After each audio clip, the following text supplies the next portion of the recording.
구독자분들의 부의 사다리를 제공해 드리겠습니다. 안녕하세요. 부의 사다리입니다. 네, 오늘은 11월 28일 월요일 장마감 후에 SK케미칼과 SK바이오사이언스에 대한 영상 올리도록 하겠습니다. 네, 제가 지난주에는 좀 불성실하게 영상을 올렸습니다. 네, 개인적인 사정이 좀 많아가지고요. 죄송합니다. 이번 주에는 보다 성실하게 영상을 올리도록 해보겠습니다. 지금 SK케미칼 합작사가 세계 최초 화학적 재활용 분체 도료 상업화를 했다. 이런 내용이 있습니다. 한번 보겠습니다. SK케미칼과 벨기에 화학회사 올렉스의 합작사인 엔티스가 조각 페인트와 폐플라스틱을 활용한 분체 도료 생산을 위해 손을 잡았다. 그래서 엔티스도 결국에는 한국 대표 국내 법인은 한국 사람이고요.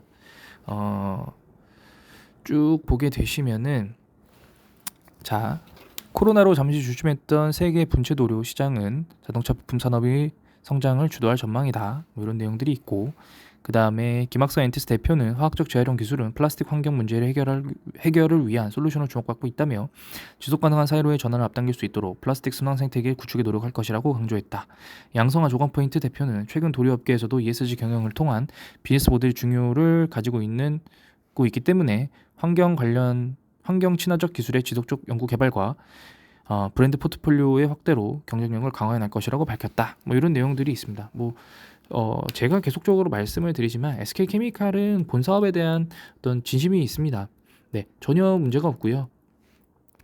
아주 훌륭한 지금 사업을 하고 있는 겁니다. 이 훌륭하다라는 게 도덕적이나 어떤 이런 부분들이 아니고요. 수익적인 측면에서도 주주들에게 상당히 긍정적인 부분으로 사업을 하고 있습니다만, 결국에 아무리 열심히 해봐야 시장에서 인정을 하지 않고 시장에서 관심을 받지 못한다라고 하면은 주가는 제자리 걸음일 수밖에 없는 상황이었고, 그리고 최근 급락은 결국에 SK 바이오사이언스의 그 어떤 이 백신 생산 중단이라는 그런 소문, 그런 부분들, 이게 결국에 대기를 한다라고 하지만 그게 결국에 중단 아니냐, 이런 시장의 어떤 그런 걱정으로 인해서 외국인 자금들의 이탈이 일어났고요. 지금 보게 되시면은 11월 1일부터 누적으로 보면 여전히 연기금은 11만 주를 매수했고, 사실은 SK케미칼의 매매 동향에서는 볼 수 없었던 모습인데 외인이 대량 매도를 하고 연기금이 다 그 물량을 받아가는 그런 모습들이었습니다. 11월 달 이후부터는. 다만 11월 23일에는 연기금이 어떤 손절컷으로 보여지는 약 10%의 하락이 나왔기 때문에 손절컷으로 보여지는 이런 하락, 이 매도가 나왔습니다만, 결국에 오늘 다시 외인이 만주를 매수해주면서 시장에 조금 이 하락에도 반등을 하는 그런 모습을 보였습니다. 지금 오늘 코스피를 보게 되면은 시초가 마이너스 0.5%로 시작했고 종가도 마이너스 1.2%, 네, 음봉으로 시작해서 음봉으로 마감하는 모습을 보였습니다만, SK케미칼 같은 경우는 물론 기존에 많이 떨어졌었고 장중에 1.9%까지 상승을 했습니다만, 어쨌든 시가 대비 딱 십자가형으로 마감했다라는 부분, 네, 더 이상의 하락은 어렵다라는 것을 시장에서 지금 받아들이고 있는 상황이라고 저는 생각합니다.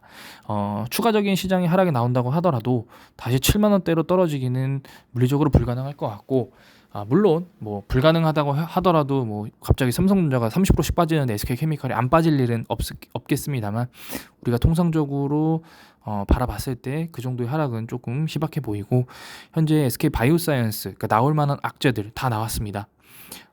백신 생산 중단을 하게 된다라고 하면 더 이상의 어떤 백신으로 주가를 오르거나 올리거나 내릴 수 있는 상황은 없고요. 오히려 이런 더 이상의 국내에서 생산이 어렵다는 내용이 나오면서 주가가 하락했기 때문에 그 이후에 WHO나 EU 쪽에서 승인이 나고 매출이 나온다고 하면 오히려 모든 그 이후에 백신 관련된 내용들은 다 호재로 반영될 것입니다. 그러면 당연히 모회사인 SK케미칼도 그 영향을 받을 수밖에 없고요. 현재 상태는 주가는 많이 떨어져 있는 상태에서 RSI나 스토캐스틱 슬로우도 더 이상 과열에 올라가지 않고 지금 다 이제 하락되어 있는 상태고요. 주봉으로 보게 되면은 사실 이번 주가 첫 주이긴 합니다만 지난주 영상을 못 올렸기 때문에 지난주의 상승분은 모두 다 이 커버하는 이 하락 장악형이라고 하죠. 이런 부분이 나왔습니다만, 거래량이 그렇게 많이 터지지 않았기 때문에 이 하락을 다시 그대로 밀어 올릴 수도 있을 것 같습니다. 그래서 제 개인적인 타깃 프라이스는 98,500원 정도입니다. 그래서 주봉 기준으로 중심선 위에서 무조건 마무리해 줄 수 있는 그런 모습으로 저는 상승하지 않을까라고 생각합니다. 비록 지금 이 SK케미칼의 연기금이 매매를 멈췄지만 다시 연기금이 매수를 시작하면은 다시 10만 원대는 금방 복귀할 거라고 생각을 하고요.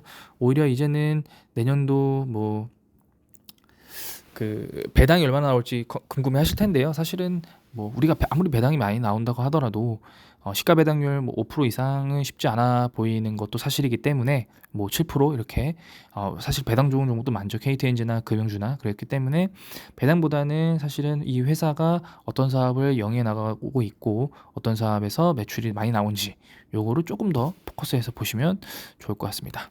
네, 이상으로 SK케미칼은 여기서 마치도록 하고요. 다음으로는 SK바이오사이언스에 대한 영상 올리도록 하겠습니다. 사실 지금 SK바이오사이언스가 가장 큰 문제입니다. 뭐 오늘도 지금 뉴스가 또 나왔습니다. 네, 지금 사실은 똑같은 내용인데요. 뭐 백신 폐기는 상관없습니다. 그러니까 백신 폐기가 안 좋은 점은 백신을 폐기하게 되면 더 이상의 추가 생산, 추가 구매는 없다라는 것이기 때문에 생산 중단으로 이어질 수밖에 없다라는 내용이라서 당연히 안 좋은 내용이긴 한데요. 결국에는 이미 그 글로벌 허가, 그러니까 해외 판매의 마지막 사활을 걸어야 되냐라고 생각해 봤을 때 제가 그때 말씀드렸지만 이제 더 이상 SK바이오사이언스는 코로나19 백신 개발과 생산에 사활을 걸 게 아니고 그 외 mRNA 플랫폼이나 뭐 신규 백신 개발에 사활을 걸어야 합니다. 지금 오늘 새벽에 나온 뉴스도 보면 mRNA 플랫폼 확보 나선 SK바사와 녹십자. 네, mRNA 플랫폼은 어떤 뭐 변이가 오더라도 기존의 백신 방식보다는 조금 더 손쉽게 빠르게 개발할 수 있기 때문에 제약회사들이 막말로 돈 벌어먹기 아주 편한 구조입니다. 그렇기 때문에 세피를 통해서도 뭐 연구개발 지원 비용을 받는 거고요. 네, 물론 뭐 어느 정도 적정 수준의 로열티를 제공한다고 하더라도 SK바이오사이언스는 코로나19 백신에 너무 올인해서는 안 된다고 저는 반드시 이렇게 좀 말하고 싶습니다. 사실은 오늘도 갑자기 좀 깝깝했거든요. 지금 차트를 보도록 해보겠습니다. 네, 오늘 2.2% 하락을 갖고 왔습니다. 뭐 이제 볼린저밴드 하단에 거의 다 와 있는 상태고요.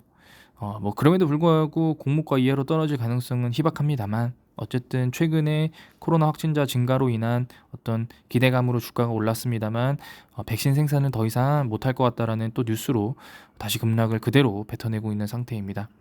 결국에 지금 최근 이 11월 23일에는 거래량이 가장 최근 올해 많이 터지면서 물량들이 많이 나왔고요. 이 물량들은 아무래도 이 코로나19에 포커스 되어 있던 SK바이오사이언스의 지분을 조금 변경되지 않았을까, 지분들이 좀 방향성이 바뀌지 않았을까라고 생각합니다. 11월 23일 매매 동향을 보게 되면은 결국에 개인들만 좀 매수를 했는데요. 사실은 개인들은 추가 매수일 가능성이 높고 사실은 신규 매수자가 매수했을 가능성은 좀 희박하다라고 저는 생각은 합니다. 오늘 같은 경우에 하락의 원인은 사실은 뭐 특별한 거 없습니다. 그냥 추가적인 하락 나온 거고요. 연기금이 지금 다시 물량을 다 던지고 있는 상태이기 때문에 연기금의 매도 물량으로 인해서 연기금과 외국인의 동시 매도 물량으로 주가가 다시 8만 원대를 깨진 상태입니다.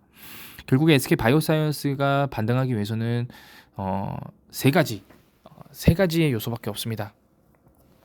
첫 번째는 해외 승인과 계약입니다. 네, 이거는 국내 시장보다 더 큰 시장이기 때문에, 그리고 심지어 세피나 이런 해외 재단 여러 가지 글로벌 협력이 되어 있는 SK바이오사이언스로서 해외 승인과 계약 공시가 나온다라고 하면 이게 물론 뭐 선구매 물량이라고 하더라도 현재의 이렇게 침체되어 있는 SK바이오사이언스 주가에서는 반등이 나올 수 있습니다. 두 번째는 mRNA 플랫폼에 대한 진척입니다. 네, 아까 제가 본 7시 반에 나온 뉴스도 봤습니다만 결국에는 코로나 외 코비드19 외에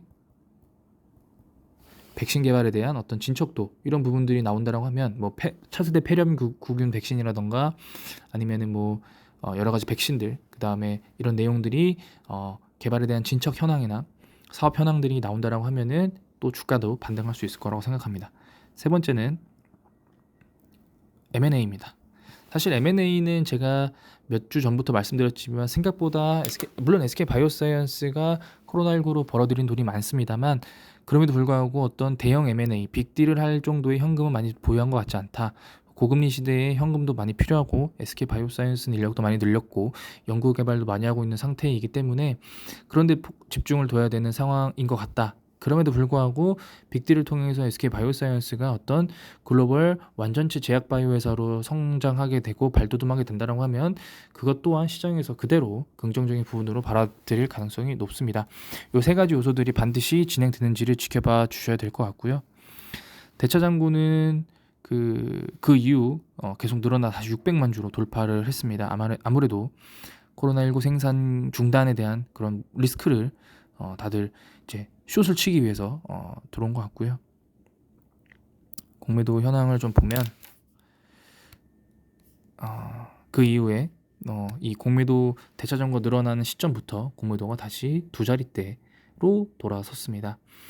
아무래도 코로나19 생산 중단에 대한 어떤 기업에서는 현재 대기 상태다라는 애매모호한 발언으로 현재 시장을 지금 물 흐르듯 넘어가려고 하고 있습니다만 언론에서는 계속적으로 폐기, 중단, 뭐 더 이상의 매출 동력이 없다, 영업이익은 더 이상 망했다, 뭐 이런 내용들을 지금 계속 만들어내고 싶어합니다. SK 바이오사이언스에서는 이런 부정적인 뉴스를 시장에서 확정이라고 인지하기 전에 해외 승인이라던가 아니면은 이 분위기를 턴어라운드 할 수 있는 그런 내용들이 반드시 나와야 되고 그런 내용을 준비하기 위해서 시장에서 조금 연기를 그러니까 어떤 이런 확정에 대한 연기를 시키는 게 아닐까라고 생각합니다. SK 바이오사이언스 결국에 코로나19로 성장해왔고 코로나19로 대박이 났고 지금 현재는 코로나19 때문에 쪽박을 치게 생겼습니다만 결국에 마지막 그 해외 승인과 해외 매출 그리고 벌어들인 돈으로 외형적인 성장 이 두 가지가 한꺼번에 이루어진다라고 하면 주가 반등도 충분히 나올 수 있을 거라고 생각합니다. 네, 주주분들 좀 많이 상심하셨겠지만 그래도 힘내시고 내일 뵙도록 하겠습니다. 시청해 주셔서 감사합니다.